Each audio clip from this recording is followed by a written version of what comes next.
Hi, this is Dr. Louis Markos, author of C.S. Lewis for Beginners, and you're listening to Pints with Jack. It had ceased to be Malacandra. It was only Mars. This is Pints with Jack, Season 6, Episode 31, Out of the Silent Planet Retrospective.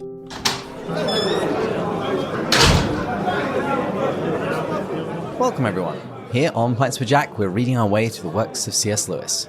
I'm David, and I'm joined by my co-hosts Matt and Father Andrew. And this season, we have found ourselves among the stars, reading through the first of C.S. Lewis's science fiction trilogy, Out of the Silent Planet. But we are now back on Earth and at the end of the book. So today we're having a retrospective, looking back on the book as a whole. We might go a little longer today, but I'm not sure. But either way, I'm planning on limiting my Batesian rigidity just a little bit. Gentlemen, how are you doing today? Well, better now that there's no Batesian or less Batesian rigidity. No. I said slightly less. Yes. Okay. Yes. Well, I just watched Nefarious. Mm-hmm. It's challenging me. I want to watch it multiple times. I would highly recommend it. I didn't know what to expect. I was just told it's like a slightly, not inspired by per se, but slightly similar to Screw Tape Letters, a demon talking, and you kind of hear about how they operate and think. But what I really liked was it really seemed to create an argument, because I've always wondered, like, why would the demons do what they do, or Satan's not be compelled by God, or truly turn away and do what he did, knowing that God is real? Mm-hmm. And they gave a really good argument, I felt like, from the free will perspective that seemed satisfactory, and then went to all these other arguments. So I'll leave it at that. But it really toyed with my mind. The ending inspired me to realize there's a battle going on and just remind of the spiritual battle. And it did not come across Christian-y. In my opinion, it didn't. So anyways, that's not the point of this episode. I think a C.S. Lewis podcaster should probably interview the writers and directors of that show. And yeah, listeners. And go into a time machine and then, oh, wow, there it is. Literally, guys, this is actually a good plug to go check out the Pints with Jack YouTube channel. We do not talk about that enough. If you used to go in the past and you've just kind of stopped going, maybe you just weren't drawn to it a year and a half ago, David has done these half pints there that are equally as high quality of conversations that could be thrown onto this feed, but he does them there. And so there's an incentive to go check that out, guys. I didn't know he interviewed the directors of this. I'm literally geeking out about this film. I tell David I'm geeking out about the film. He subtly sends a text of his interviews with them. And I literally just throw a hand to my face like I am an idiot. There we go. Well, no worry. It's not how or when, but the fact that we got there, I think, is the encouraging part. That's the story of my life. Well, today is the 16th of June when we're recording this, and this marks my exactly 1 year anniversary for my starting at Church of the Messiah. And so I'm settling in quite nicely, and it's great. We've got some wider opportunities. We have a new bishop in our diocese who values my work on Lewis. And so there's lots of fun things going on. In fact, I'm meeting a Canadian priest friend for a pint soon. And we're going to talk about maybe doing an Advent series on Lewis. So lots of fun stuff. And just kind of settling into my first summer without a summer vacation in I don't know how long. So no huge trips planned or anything. So that's come to Chicago. We'll all hang out. I'm hoping to maybe in August get to the Wade Center. Mm-hmm.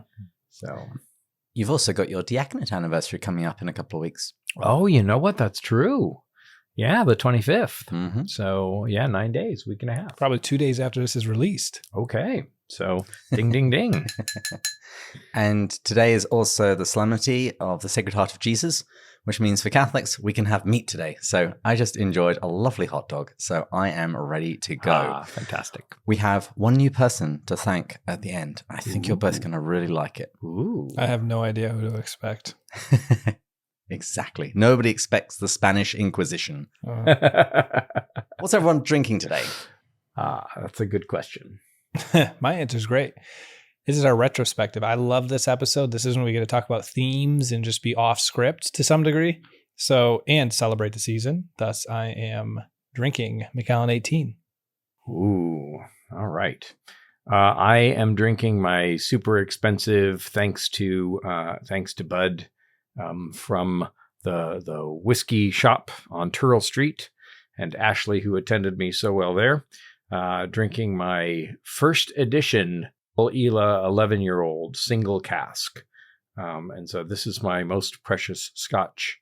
And I am enjoying that. And I'm also enjoying just some kind of random American ale that I got at Aldi. So double fisting today. Well, for me, it's Wisconsin Represent. I'm drinking a New Glarus.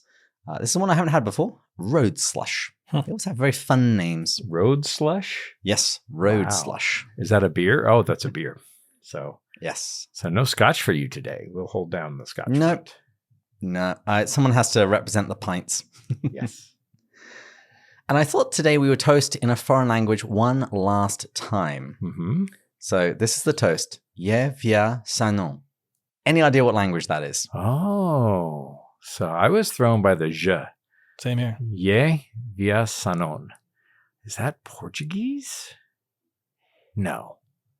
Matt, any guess? Yeah. It's a romance language.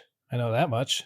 Certainly strongly influenced. Yeah, because I would have done the J with an H in via, so it's definitely not Spanish.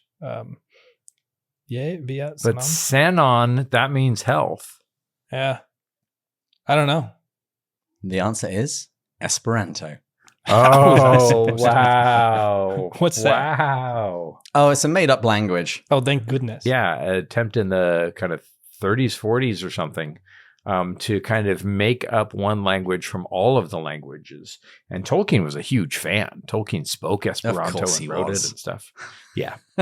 This makes me feel better too when I said, "What's that?" I was like, this is going to be one of those where I look really dumb because I don't know what this is. Now I feel so much better. It's a made-up language. Yes. You're just young. That's the only reason that you didn't know what Esperanto was. Yes. Well, we're toasting today David J. Savage, one of our top-tier Patreon supporters. David, as this summer rolls into its fullness, may you find some rest and recreation in the true sense of that. May your spirit be refreshed by the time that you get away, hopefully with people that you love. And we thank you as we look back at the year. We thank you and all of our top-tier supporters. So, ye via sanon. Ye via sanon. Ye via sanon. Oh, that was a good one. Oh, that is so good. This is my first glass of 18 probably since the last time I had it on the show. Probably a couple months ago. Oh. I've had nothing to celebrate. Nothing's going good in my life except Wow. Pints with Jack. So this is where I get to drink that. Oh, sorry, Matt. I'm kidding, guys. Well, I thought we'd kick things off with a little bit of a quiz. A language quiz is what I put in the show notes. Ah. And so you might be expecting that I'm going to test you guys on Old Solar, but I'm not going to do that. Throughout this season, we have been toasting in different languages. Oh, boy. I'm going to see how much attention you guys have paid by testing you on those languages. And the way we're going to do it is this. We're going to take it in turns, and you can either go for a 1-point answer, in which case I will say cheers in the language and you just identify the language, or you can go for a 2-pointer and I will give the language and you have to say cheers in that language. It's all Greek to me, David. Well, Matt, I'm going to give you the opportunity to choose who goes first. I mean, let's just get the pain out of the way. I'll go first. Okay. Question 1. Oh, actually, do you want to guess the language, or do you want to try and say it in the language? Let's just try to get a point on the board. Let's just get a point on the board first, so you know. Give me the easy way. Okay. Iwalij Jakjarj. Oh, can I buzz in? No. No. We should just have Taylor cut out all the long pauses as we think. Oh, is this Star Trek? Hang on. Oh. Is that your final answer? Yes. Oh, Yay! with the sound effects.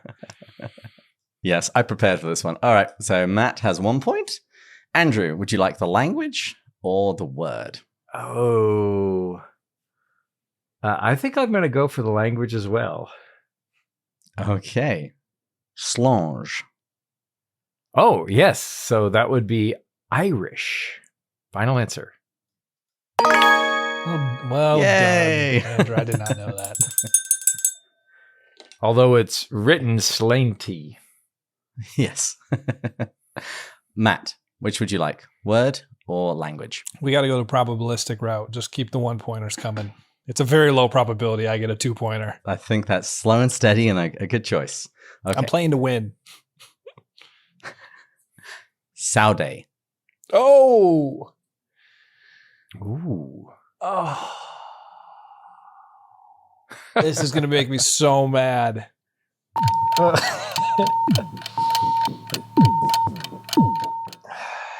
Is it Greek? Dang it. It is Portuguese. That would have been one Andrew. of my 6 guesses. Can I go for the actual word but play my make it an easy one card? I can't tell you if this next one is an easy one or a difficult one. Okay, I'll just take the language then. All right, tell you what, shall we just say I'm going to give you the language for all of these. Okay. None of you are being brave. I'll give you that. I'll give you that unless you tell me otherwise. Okay. So, santé. Oh, santé. So that would be French. That was going to be my guess. Final answer. Yeah. Oh, I would have got that one. This is so painful. There's not many I'd get. David, give me the hard way. Let's go to 2-pointer. I need to catch up. Okay. I'm already in the hole. Okay, Matthew. What is cheers in Romanian?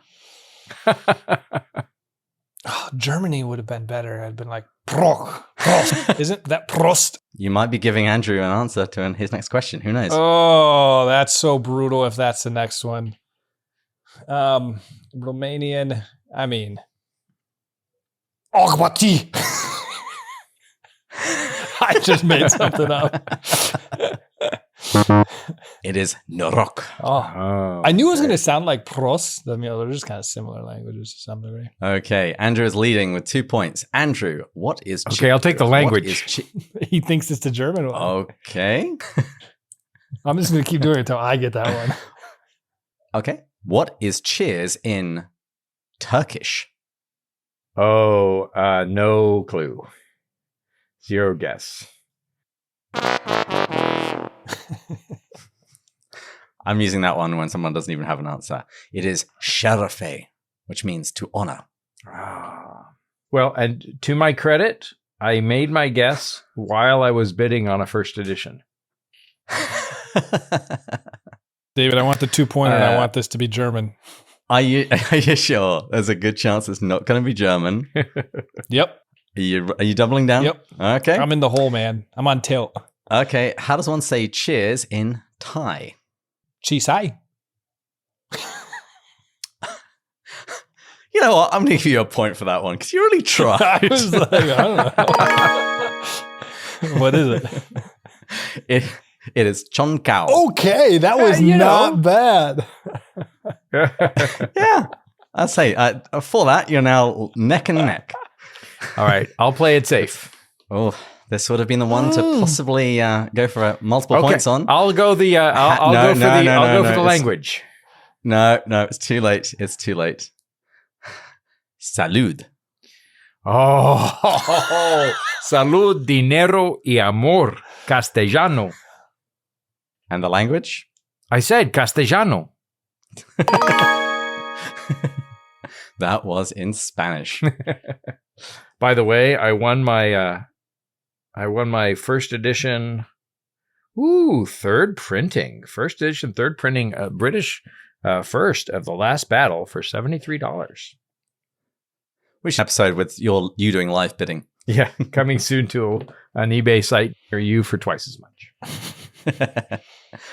Okay, Matthew. Hajas. I think I know this. Hajas. It's got to be another one of those like German type languages. I'm going to have to push you for an answer. Mm-hmm.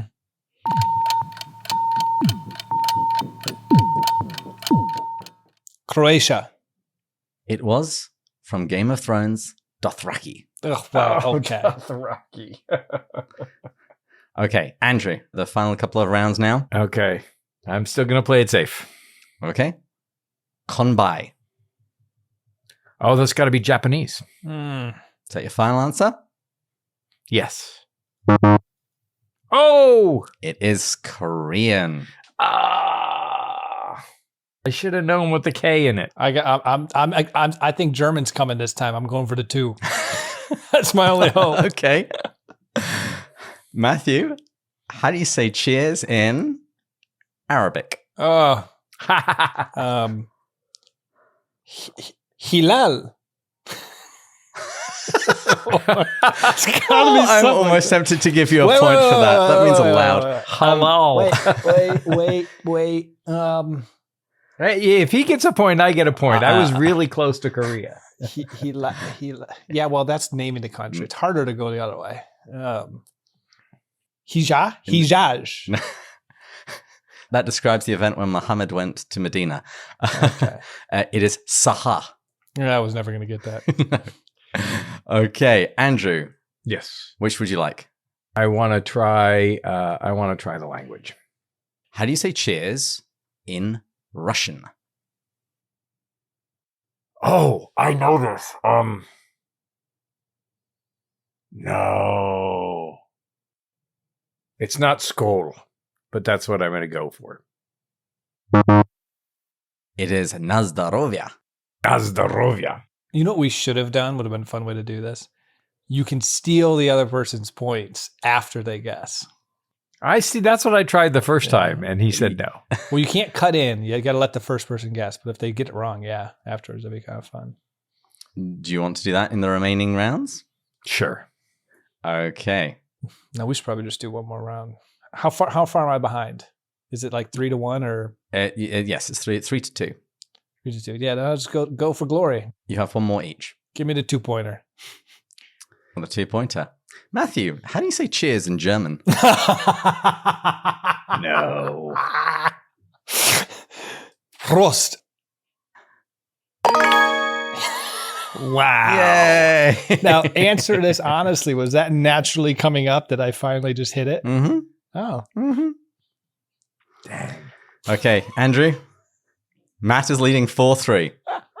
I'll just take the word. Well, actually, just to be fair, just because I want this to be really, truly fair, it's 3. We'll do 3-3. I don't get that fake point that I didn't actually get. 3-3 tied. Here's your chance to win it, Andrew.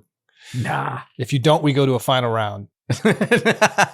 No. Okay, no. It's 4-3. All right. Well, then Three. I'll go for it all. I'll go for the 3-pointer. It is a 2-pointer. I'll go for the Nikola Jokic 3-pointers from the outside. How do you say cheers in Swedish, Danish, and Norwegian? Skål! Well done. Well, that was beautiful. Thank you for indulging me. Andrew, you should put like a disclaimer at the beginning of this that says, for the next 9 minutes, if you love to hear Matt butcher languages, listen. If you want to skip, just jump forward 9 minutes. Yeah, there you go. Well, let's now talk about the book. We've kept as an open question whether or not Malacandra is, quote-unquote, fallen. But I want to give you guys an opportunity to offer your final thoughts on that question now that we've finished the book. So, is Malacandra fallen? Is it perfect? Imperfect? What do you guys make of that? I am now in the camp, after doing a little research on this and then reading a couple stuff, that it is non-fallen. Okay. But I think to do it, there needs to be a definition of like, what does fallen mean? Say challenge of the critical Define and mind. is to describe. define and Yeah, because- just describe. because- There we go. Like, does fallen mean there's not a single bent creature even on it? So let's use, for example, let's pretend it was non-fallen in Weston and Divine Come. Okay, so hang on. You haven't read Paralandra, but in Paralandra, the world is not fallen, but there is a non-fallen creature on it. Weston goes there. Well, it's exactly what I was about to say here. So I was going to say, like, right away, that kind of shows that having a non-fallen or a fallen creature on a can be on a fallen place. Yes. And so is the non-fallen more about the right relation of the Oyarsa, keeping it in relation with Meladil? Is that the definition of it? Is it, I'm kind of in the camp that could be it. I know they talked about how there was some bent influences in the past, but then it made it sound like Oyarsa near the end when Oyarsa mentioned unbodying those individuals and correcting the others. Like Oyarsa has kept this in check whenever it's attempted to. Okay. And so also think about this. Entropy. Would entropy take place in a non-fallen world? Right? Because Malacandra is old and it's decaying and it's closer to the surface than it used to be. Yeah, I would say yes. And here's another question. If that's the definition for fallen that you're going with, that would mean that Earth had fallen prior to the fall of man, because Satan fell first. Okay. Wait, no. Only I don't when see how Satan that, was controlling it, for my definition, when he got a hold of it, would it be fallen? So Satan could fall first, but then... Yeah. And we don't know when he became the prince of the power of the air, when he became the let's see. It's generally regarded as a pre-fall, pre-humanic fall. Yeah, the fall happens. Well, no, I don't. That may be true, but how have you fallen, O bright and morning star? Right? So did he fall before the beginning of creation? And they're just using post-creation language for him to call him the bright and shining one. But wait a minute, no, the angels are created as well. So it's a post-creation fall. Mm-hmm. And think about this too, from angels, these Oyarsis we're talking about, Satan, but also humans. We're all created with free will. Even when we're in heaven, we have free will. We just submit to surrendering our will to God's will. And we're in perfect communion with him. So you could see an earth created perfectly with no Satan influence, outside influence. And I would still imagine that would be starting a perfectly non-fallen world. And then free will can still make people turn away. So at what point does that become fallen? Is it the people deviating? Is it the Oyarsi of the place in right or wrong relation? I'm not really sure where that cutoff comes from, but do you know what I mean? Like even take Satan out of the picture, free will, a perfectly non-fallen world can eventually fall if it's not kept in check or compelled towards the proper orientation. Interesting. So I'm going to go the other way, and I'm going to say that instead of asking whether or not Malacandra is fallen or unfallen, I'm going to say whether Malacandra is fallen, more fallen, or most fallen. And I think that... Or no fallen. I don't believe that it's unfallen. Present your case. And, here's some evidence. There are occasionally some bent now on Malacandra, right? Like So is the definition of fallen automatically if there's a bent now? I would say so. Absolutely. There's because sickness is the thorn in the ground. Sickness is a result of the fall. So let me ask you this. So if there's a singular fallen now and Oyarsi unbodies it and takes care of it, does it go from unfallen to fallen to unfallen immediately? If there was no other ones? No, because killing the bent doesn't make it unfallen. It just fulfills its destiny. So I believe that Malacandra is fallen, but not as fallen as Earth. And I think that Malacandra is less fallen because Oyarsa of the Malacandra, the Oyarsa of Malacandra himself, remains unfallen. And so I think that Earth is more fallen than Malacandra is. But you can have a scenario. I don't think this logically adds up, to be honest, at least how I'm understanding it so far. So you could have all of these free will creatures that are non-fallen, but due to free will, a couple of them become bent. Even without outside influence, in theory, Satan's wasn't due to outside influence. A free will creature can just turn away from God by definition, if they so choose to. And so you could have all of these non-fallen creatures, one due to no evil outside influence decides to somehow deviate because they have free will, and then they unbody that person right away, and you're back to this original No. state. See, Because in heaven, technically speaking, we all could deviate from Christ if we really wanted to. sure, but you're imposing not only the soteriology of earth, but you're also imposing free will. So you think there's not free will? No. That I'm saying that the issue is it's a non-starter. So here's what the conversation between Huey and Ransom have.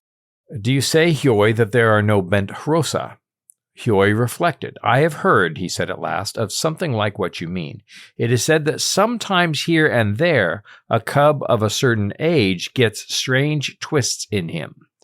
I have heard of one that wanted to eat earth. There might perhaps be somewhere a hros, likewise, that wanted to have the years of love prolonged. I have heard of something stranger. There is a poem about a hros who lived long ago, who saw things all made two suns in the sky, two heads on a neck. And so he desired two mates. So if it is an unfallen perfect world, where do these imperfections come from? I guess my whole point is I'm not sure the definition of imperfections is the fallen state. Because here it says Where else this. would they Let come me read from? you this at the end.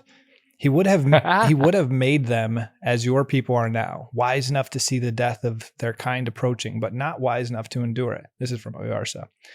Bent counsels would soon have risen among them. They were able to have made skyships, but my Maladil stopped them. Some I cured, some I unbodied.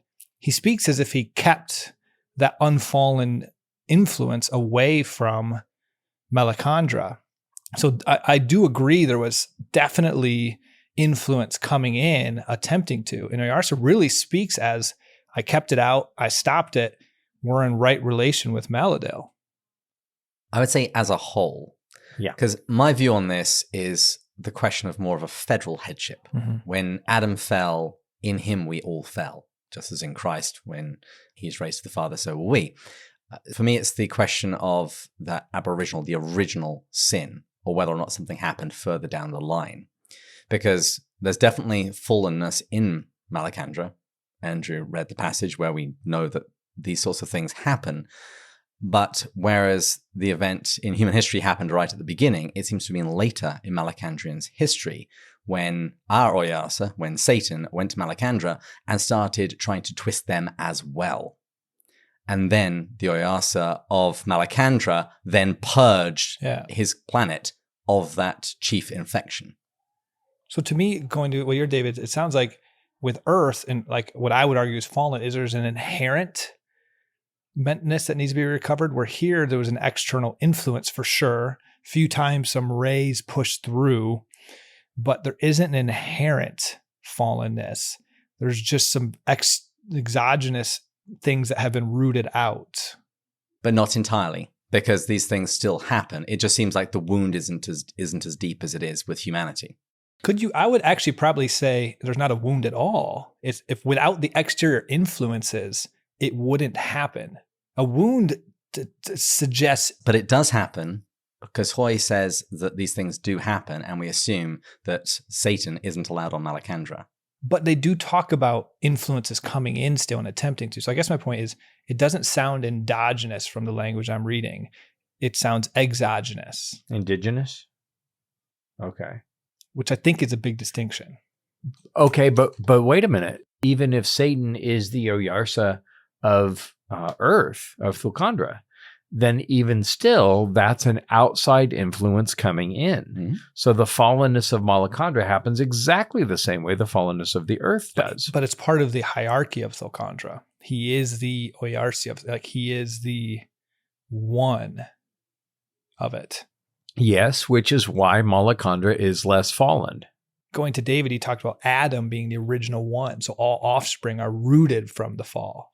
But all offspring are not necessarily rooted from the fall, because Satan comes in and Adam had a choice. And so the original Malacandra, or the original Thulkandra, is not Thulk at all. It's not silent. And until the fall, and the curse for the ground comes with the curse of Adam. So what's the fall for? You kind of described it as until the fall, which I agree. So now it kind of sounds like there needs to be a fall. What I'm saying is that I think Malacandra is fallen, but fallen in a different way and fallen in a lesser degree. And we'll find this when we read Paralandra, because there the rule is not don't eat from the tree. There in Paralandra, the rule is don't sleep on the fixed island, which seems like an arbitrary rule, right? And so things work spiritually different. The great thing about this, whether or not we come to a resolution or an agreement, is I think that this is exactly the kind of argument that would have been happening at the Eagle and Child. Well, fortunately, we have an authority that can speak to this, because Matt, in a flurry of work, went to the definitive source of all answers. Matthew, would you mind sharing what you've learned? Because I work in AI in my regular job, I've been exploring ChatGPT and been blown away with the coding answers. Like, listeners, if you guys ever want to do I think for our Patreon supporters, we're actually going to talk about AI in our next Patreon event. I have so many thoughts because I spend my life coding AI. The answers ChatGPT comes up with coding are astronomical. Something that took me a month to do with my employee, it did in 10 seconds. I mean, it's truly remarkable, the thousands of lines of code it can write immediately if you ask it. With that said, David's joke of this is the authoritarian source. It's not. But I was curious because I've explored the existence of God, the resurrection, and it gives really wise answers going back and forth. But I will read what it said on this question. Malacandra, on the other hand, is not a fallen world like Earth. Its Oyarsa is in right relationship with Maladil the Young, a representation of Jesus Christ. The Malacandrian society reflects a harmony and innocence, largely absence of evil. And its inhabitants, the Harasa, Saroni, and Fifiltrigi, are living in obedience to the Oyarsa of Malacandra. So unlike Earth, Malacandra is not marked by the fallenness that characterizes human existence. However, it is important to note that Malacandra has been affected by the fallenness of Earth in the sense that the actions of the human characters, especially Western and Divine, introduce elements of violence and deception that seem foreign to the Malacandrians. This reflects Lewis's broader theological view of how sin and brokenness can have a kind of infection quality, spreading and affecting even those who are themselves innocent. Yeah, but your own AI defeats its own argument. It defeats the argument against fallenness in one word. That word being? The Malacandrian society reflects a harmony and innocence largely absent of evil.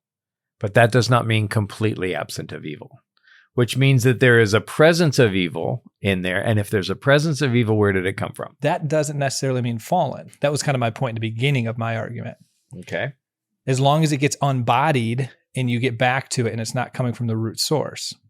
Right. But here's my question. If Malacandra is unfallen, where did the evil come from? Free will. Technically speaking, couldn't I in heaven have the chance to do evil, but I don't? Well, okay, but if it's unfallen, free will would have always chosen the right. Technically, Satan in the beginning wasn't necessarily fallen. Like he chose, it wasn't God instilled a fallen. I'm not talking about Satan, I'm talking about Malacandra. But he deviated without some influence. Just free will chose to. Absolutely, but it's Satan's free will that goes to Earth and then leads to the fall of Thulkandra. So Satan could reject God's will just naturally, but everyone else has to by being fallen. No. I'm saying that Satan fell and then he caused Earth's falling. So couldn't Earth have fallen without Satan, technically? If Satan can fall due to just choosing to reject God's will, why did we, with the equal free will, need Satan? As soon as somebody in Malacandra uses their free will to choose against God, Malacandra is by its nature fallen. What if it's unbodied right away? It's not perfect. It sounds like at the end there, Oyarsa talks about it being unbodied pretty quickly. Yes, but to be unbodied is to pay the price of it. Well, I don't know about that. You can be unbodied and not be fallen. It's like saying if Adam and Eve happened and then Jesus came and then died on the cross for Adam and Eve, then Earth would not be fallen. Right? The consequence for the fallenness. You have to say that again. Okay. So I kind of checked out because I feel like we're not going to resolve this on air and we're going to end up, I have to leave obviously in about 20 minutes and we have a lot more to go. Well, I was going to bring in my Bratian rigidity to pull this to a close, Uh-huh. but we are going to be having a happy hour for our Patreon supporters in a couple of weeks. So maybe we could pick this up there. I just sat back and just generally let you guys go for it because I think you're both making excellent points. I don't think that a Yarsa unbodying, I think that's paying the consequence for fallenness. And so you may have made the mess. It doesn't matter how much you clean up the mess. I'd be careful to say unbodying is a consequence of fallenness, because you get unbodied if you don't fall. If you don't fall, you get unbodied.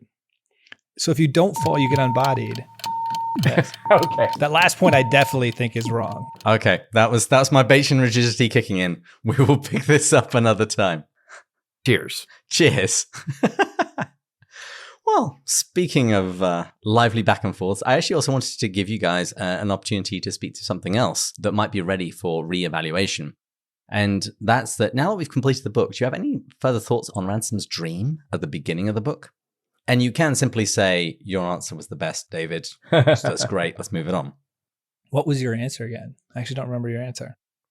I just worked it through, saying that this is basically describing the adventure that Ransom's going to go on. That while Weston and Divine force themselves into this other planet, he goes along unwillingly. He's torn between two worlds. I think we've already seen some of that already. There'll be more of that in the later books. That's why he has his wound. Also, Ransom makes the use of language, and he's the first one in the dream to speak, and that this is what the story turns on, and that ultimately Weston and Divine are returned back to the garden, in this case, Earth. Yeah, I think that's pretty good. I don't remember what you had said. I have a bunch of thoughts, but it was similar to that. I mean, it definitely sets the tone for what this book is going to be doing. I think I thought of the word perspective with it. David, I love that when you brought that in. The unfamiliar, vulnerability, and significance. Yeah. All the big themes are somewhat touched on. I think that the garden metaphor has a little to do with Jesus saying the one who climbs over the gate is the thief, right? And the shepherd protects the gate. And so they're trying to get into the garden. I think that there's an element of the Garden of Hesperides and certainly the Garden of Evil, and that, or the Garden of Eden, and that these guys are in some ways kind of misappropriating the garden like Jadis does at the end of The Magician's Nephew. Which we will be discussing very soon.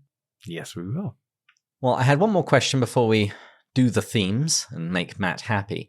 Out of the Silent Planet is, among other things, an argument against planetary colonization. After reading it, do you think we should colonize other planets if we get the chance? I would say, what do you mean by colonize? I think that the motives have everything to do with it. And if the motives are still the same, that we would dominate a weaker species or exploit something that was exploitable at the cost of other people, I don't think that colonization would be wise. I think that if we find a planet and it's and I don't know, I mean, what are the ethics of destroying the ecosystem of another planet if that's what we do, or of manipulating another planet for its natural resources? Maybe not. This will open up way too big of a conversation, but I think the key thing I'd be curious on, I agree with Andrew, you can't. There's very clear no's. The one that I'm always intrigued with is, what if it's a planet, there's no inhabitants, we're able to just think of what Elon Musk is trying to do, and it ends up being done because of our planet's dying? Is that going against God's will?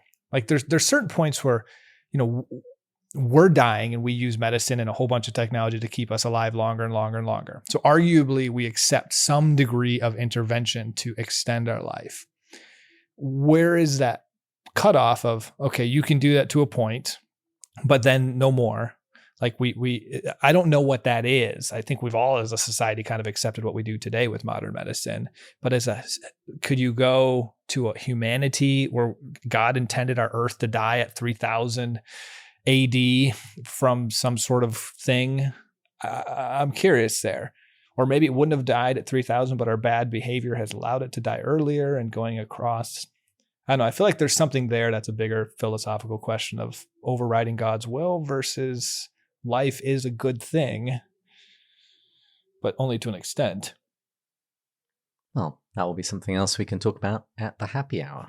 Yeah. Absolutely. And I'll just say, I think that if we are supposed to go extinct, there are worse things to happen in the world. Yeah. I don't personally want to go extinct. Or maybe God allows us the technology not to go extinct. And I think that it's worth questioning the ethics of abusing a planet, even if there are no sentient life forms there. I took a whole semester of environmental ethics. And for me, the whole question boils down to, what does it mean to have dominion? And what does it mean to dominate? And I think that if we are exercising our spiritual, our natural, spiritually given, God-given right to have dominion, I think that most of those things are fine. But to dominate, I don't think is. Yeah. So I'm going to be at a no for now, in the no for now camp. Well, let's move on to Matt's favorite topic, the main themes. What have been some of the main ones that you've seen in this season's reading of Out of the Silent Planet? Matt, do you want to kick us off? I want to start with, I'm going to mention the space and heavens, but let's not really unpack that. I think that one we really hit a lot, and I think we're all pretty familiar with that. Mm-hmm. I wanted to start with the unbodying death. I loved that theme of reorienting. Remember how it said that we've been instilled with the wisdom that we will die, the knowledge, but not the wisdom of how to die. And I thought that was a really profound statement near the end. And to some degree, never mind. I was about to go back to the fallen, non-fallen thing. I'll leave that aside. So I really just loved that view of the right orientation towards death. And I liked actually the terminology unbody. It just is so profoundly different. I mean, I didn't know this until the very end, that Lewis meant a lot of the themes to be this fear of death is, I mean, Oyarsa literally said your only mistake is your fear. I mean, that was his only critique of Ransom. And so how often in life, if we just reorient our brains and our worldview towards the proper eternal Heavenly Father and a relationship with him, it would fix all of our problems. Mm-hmm. For me, one of the themes, from the beginning and that I still love is, and we just got through talking about it, what are the spiritual ramifications of space travel, right? Will we lose God in outer space? Will we find God in outer space? And I was struck on this rereading with how wisely and creatively, I think, Lewis explores what the implications are of our travel in space, and that we are also kind of galactic, universal, we are solar citizens. I think that in some ways that was fairly prescient. Even some of the debates that we're entertaining now, I think have something to say about that. And there was actually a really good conversation between Jordan from the Lesser Known Lewis podcast and the host of the Inklings Variety Hour on Lewis's essay, Religion and Rocketry, where Lewis tackles this question in much more plain terms. That's the looking at, whereas the Out of the Silent Planet is the looking along. Good. For me, I think the main thing I've got out of the book this time around has been about perception and shifting perception.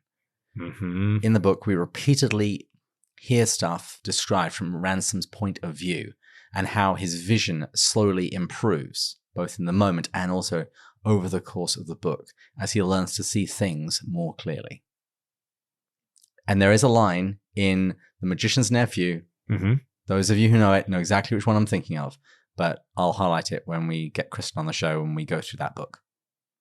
And of course, once you start talking about vision and perception, what you see here at the beginning of Lewis's fiction is brought to full fruition at the end of Lewis's fiction in Far and Away, his best book, when he deals with perception in Till We Have Faces. 51 minutes, dang. How's your scotch there, Matt? I've already finished the 18. I'm on the 12. I only allow myself one glass of 18. It's too pricey. Most people bring out the bad wine at or the good wine at the beginning and the bad at the end. I know that's yeah. Yeah, stop being unbiblical, Matt. Destroy my life. Do you have any other themes you want to highlight? Yeah, I'll only pick one more for time's sake. I'll quickly mention, just to remind our listeners they can do it. Some of the bigger ones that we've talked about a lot were humanity versus humans. We've already hit that home. Openness, curiosity, Ransom, very different, open to all of this unknown versus Weston Divine. But the one that I'd highlight here that I really appreciated was the effects of sin, in the effect that sin has on us fallen creatures' relationship to creation, to each other.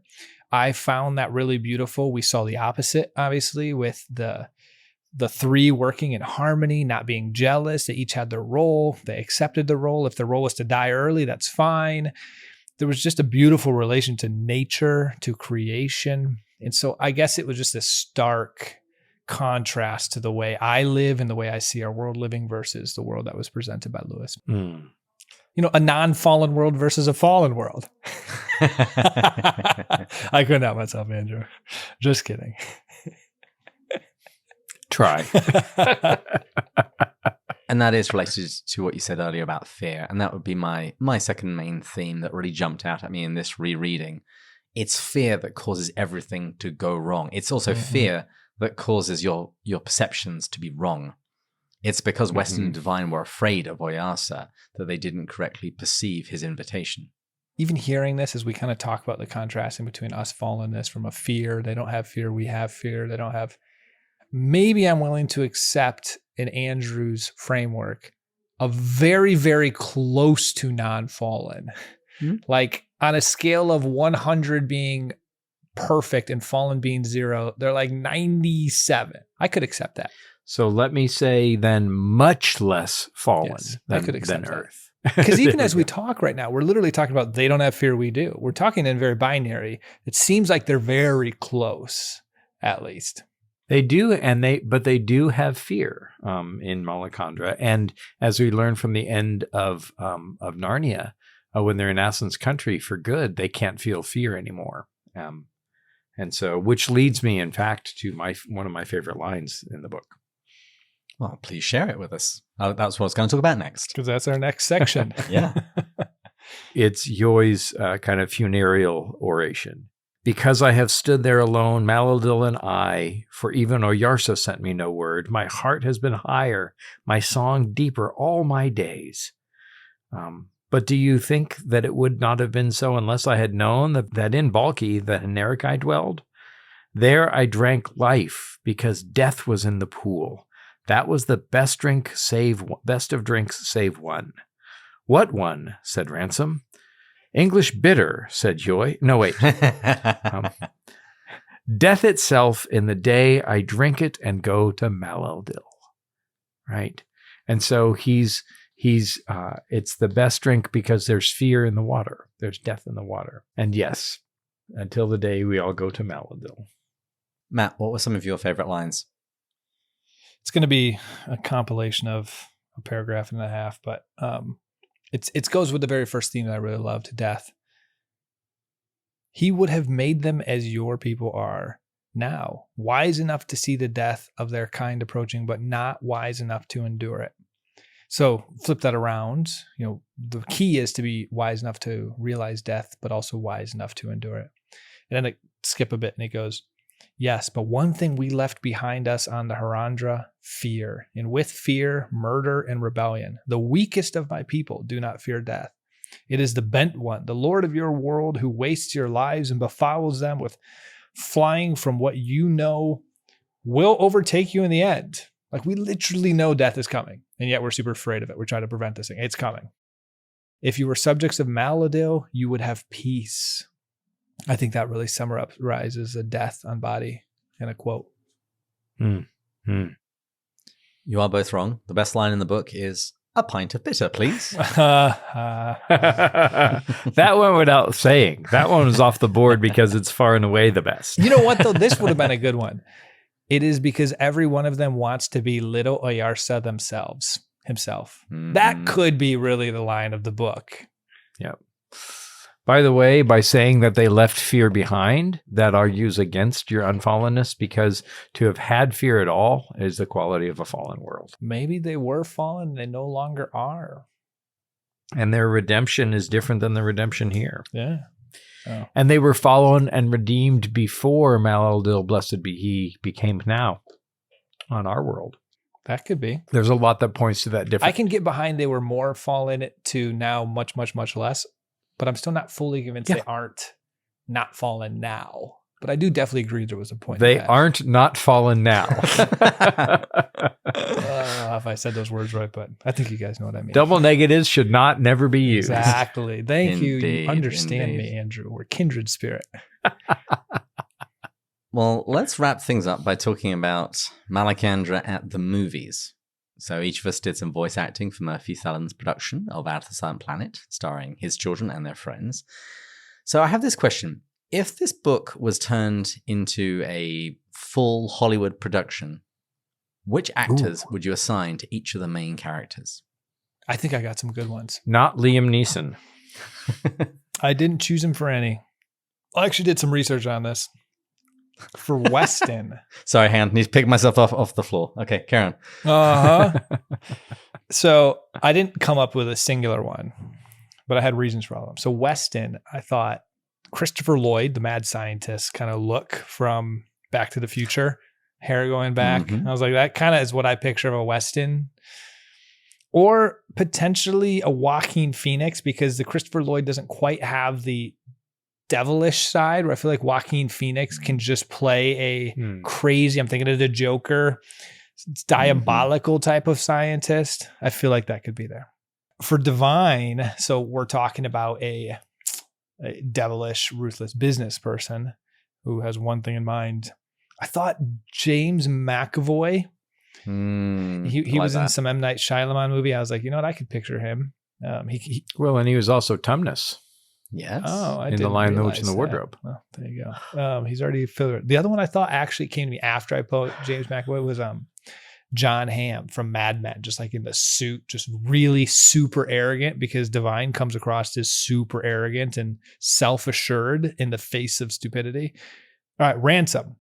I couldn't decide between Ransom. Ransom, you've got this kind of open, intellectually curious, slightly nervous professor type person. So I just thought of the Hawkins movie with Eddie Redmayne, a little bit Stephen Hawkins movie. But then I thought Robin Williams. He plays the young Dumbledore as well in, was it Fantastic Beasts? Oh, yes. That guy? Yeah. Then I thought Robin Williams, Dead Poet Society. For Ransom? Yes. He has too much life in him. I've liked all of your other ones. I'm not sure about Robin Williams. Although he did play a good old professor in Good Will Hunting.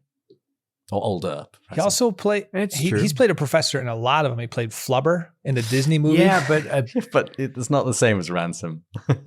I'm going to jump in on Ransom here because my list. What about Hugh Grant? Oh, no. He comes across more. There's got to be a little more steel. Okay. It needs to be a more steel. I struck out on Ransom. I think for Weston, I would say either Martin Freeman or Benedict Cumberbatch. Interesting. But I would probably go with Martin Freeman. Yes. You could imagine him being a philology professor, not that interesting. And a then little dragged hesitant, into but also a world growing, growing with, like Frodo. So, I think that for Divine, I think, Snape. Oh, Alan Rickman? Yeah. Yeah, that could work. It's a shame he wouldn't be able to play him, but the kind of sneering. I mean, he would have to be a little bit less one-dimensional than Snape. Snape is like the perfect Weston / Divine. Like he's got the professor feel, but he's also got the devious Divine feel. He's like the perfect blend of them both, actually. Yeah. We have so many conversations that we could go on forever with some of these. Well, let me wrap this up with the correct answers, my ones. So for Weston, I thought you'd actually go with Kelsey Grammer, the guy that plays Frasier. I could see that. If you've seen him in some of his recent shows, he plays like a really nasty piece of work. And he's also got the right build, I think. He's a little thicker set. I could see that.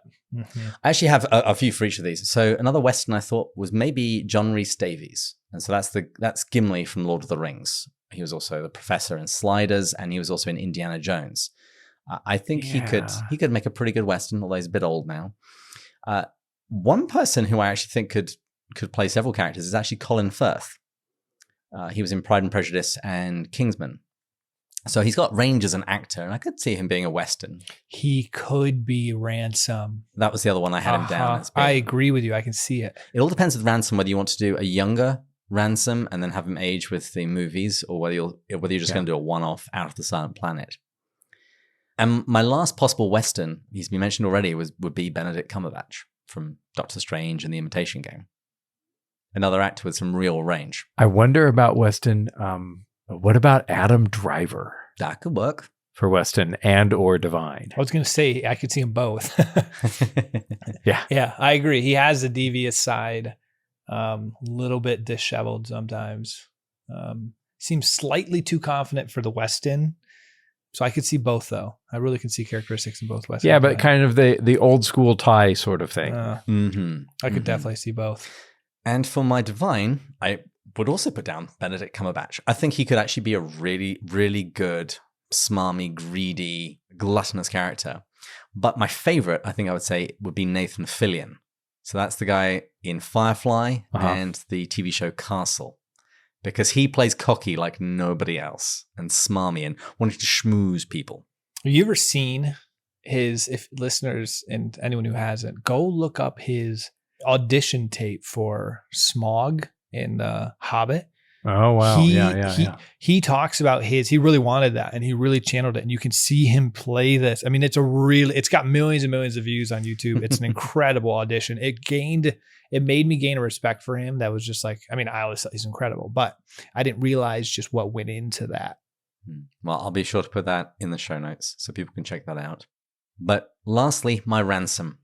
I have Colin Firth, as I mentioned before, or, and this would connect beautifully, Nicholas Ralph.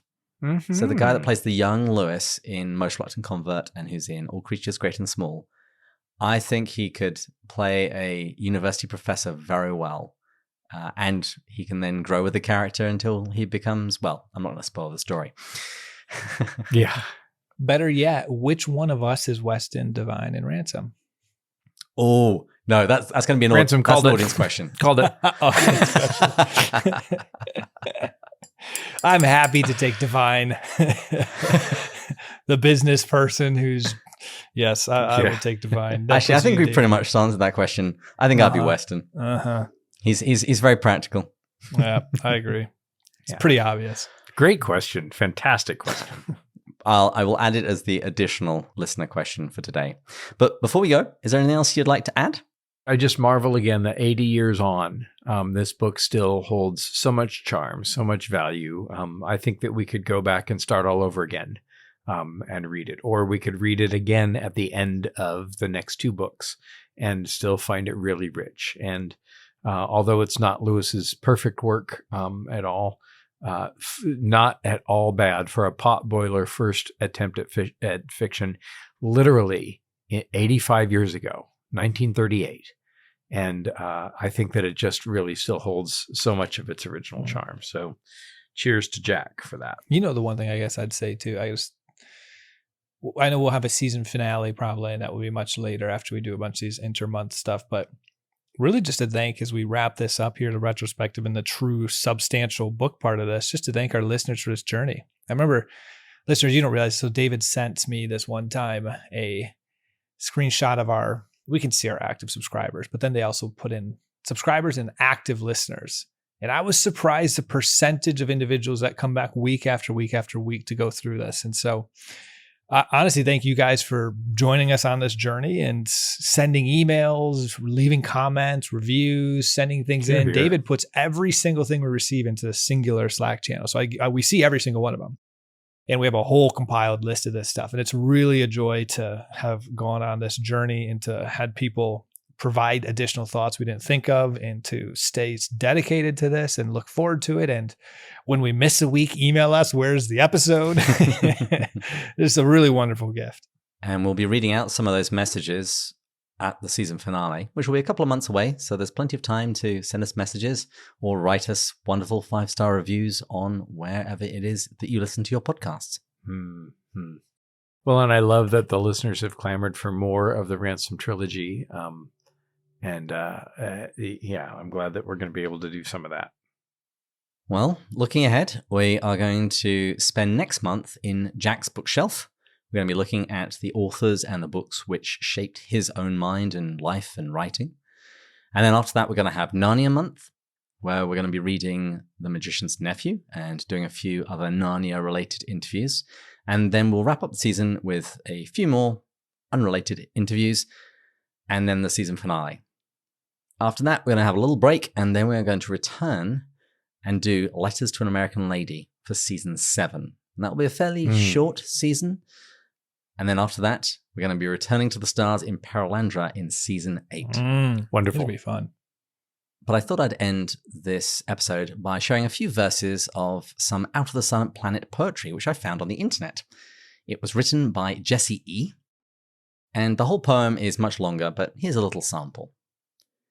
Here I walk, a wanderer alone, sojourning in a country that I cannot call home. Strangers find me unprepared and unaware. They introduce me to wonders, odd creatures, and light so fair. These creatures that give a summon, yes, now I clearly see, they are not the monsters I led myself to believe. Besting the beasts, we rejoice after the strife. From afar we hear a crack, leaden death stole Hoy's life. I run toward the hill to climb with all my power the mountainous plateau, to arrive at Wargrey's tower.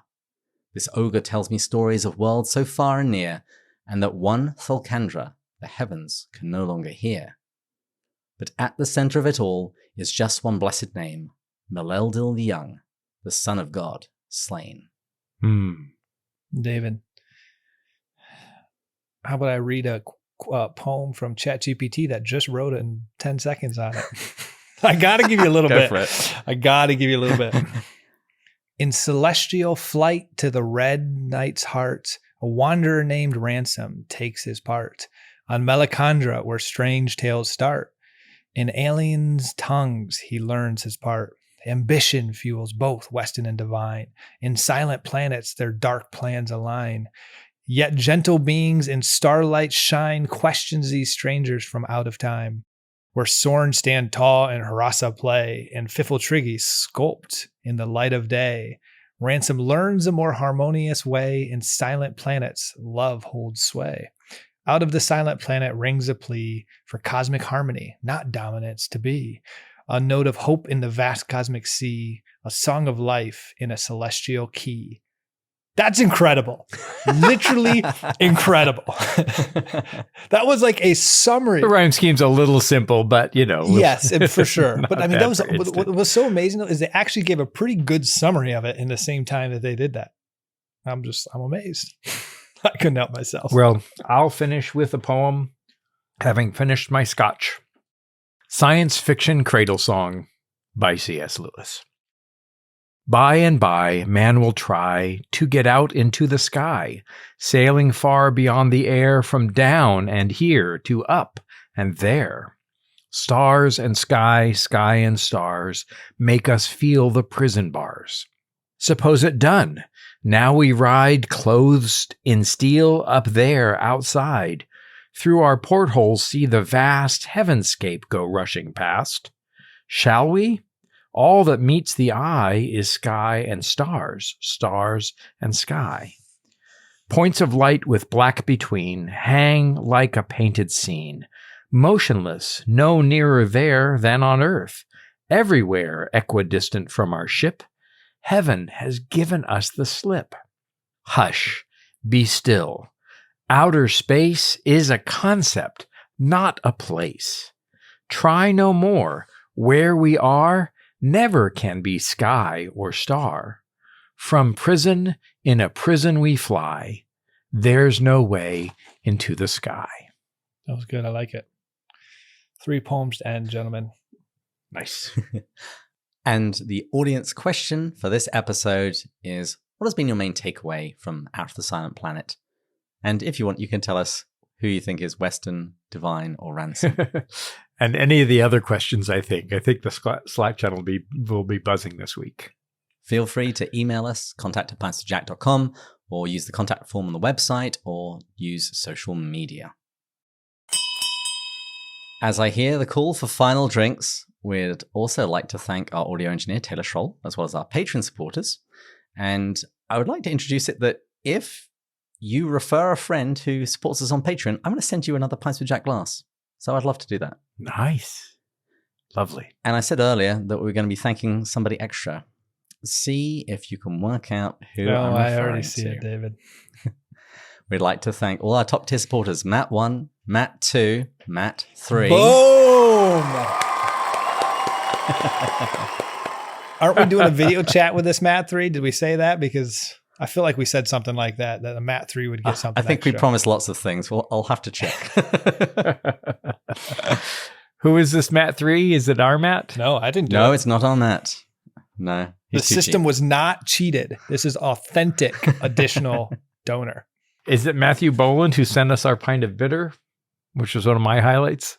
We will find out. I just got the email Okay. this morning. Anyway, we'd like to thank all 3 Matts. Jake, Erica, Marvin, Joelle, Deborah, Amanda, Emmy, Thomas, Bill, Joanna, Bud, Shane, Kay, Paul, Kimberly, Gillis, Gary, Stephen, Kelly, Chris, James, Kate, Peter, David, Angela, and Rowdy. We pray for all of our listeners and all the prayer requests on our Slack channel every Tuesday. And if you've enjoyed this episode, please share it on social media and get ready for Jack's bookshelf. By the way, listeners, when we say we'll pray for you, you now officially have a priest blessing you. Like literally, as David was saying that, he was doing a blessing. So this is David and I praying for you. I'm not really sure what that means, but Father Andrew doing it means a little something.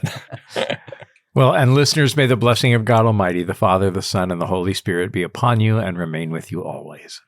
Amen. If you've enjoyed this episode, please share it on social media and get ready for Jack's bookshelf. And please join us next time, when we'll be continuing to go further up. And further in, Cheers. Cheers. Prost.